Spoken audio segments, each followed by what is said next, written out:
এই বর্তমান সরকার তারা কিন্তু বাংলাদেশের সর্বোচ্চ আদালতকে তারা আজ পর্যন্ত অবমাননা করে চলেছে।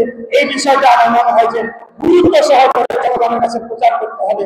তারা যদি বলে থাকে যে স্বৈরাচারকে হটিয়ে ফ্যাসিবাদকে হটিয়ে নতুন একটা সম্ভাবনাময় বাংলাদেশ করার জন্য তারা এসেছে, কিন্তু তারা একই কায়দায় স্বৈরাচারী কায়দায় যেভাবে খুনি হাসিনা আইন আদালতকে তোয়াক্কা করতো না, জনগণকে তোয়াক্কা করতো না, সংসদকে ধ্বংস করেছে তাদের ব্যক্তিগত লোকদেরকে ভুয়া ভোটের মাধ্যমে বসিয়ে, তারই কি ধারাবাহিকতা কি আমরা দেখতে পাচ্ছি কিনা?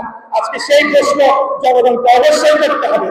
আমরা বলতে চাই, এদিকে যেমন বলা হতো যে হাসিনার বিরুদ্ধে বলা যাবে না বা তার পরিবারের অন্যান্য সদস্যদের বিরুদ্ধে কথা বলা যাবে না, আজকে যদি বর্তমান অন্তর্বর্তীকালীন সরকার কোনো কোনো ক্ষেত্রে বা অনেক ক্ষেত্রে যদি ব্যর্থ হয়, তাদের বিরুদ্ধে যদি বলা হয় যে বলা যাবে না কথা, মুখ বলা যাবে না, তাহলে কোনো পরিবর্তন হলো।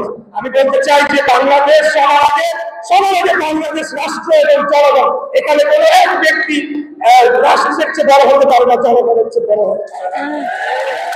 এই দেশটার মালিক জনগণ, শহরের মালিক জনগণ, নগরভবনের মালিক জনগণ, সিটি কর্পোরেশনের এবং সরকারের যে সকল সম্পত্তি রয়েছে সবকিছুর মালিক জনগণ হবে।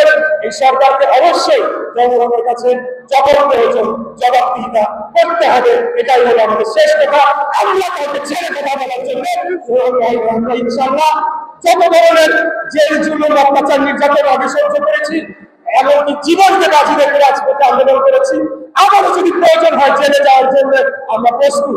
আবার যদি প্রয়োজন হয় জনগণের অধিকার প্রতিষ্ঠার জন্য বুক পেতে বুক পেতে গুলি খাওয়ার জন্য আমরা প্রস্তুত।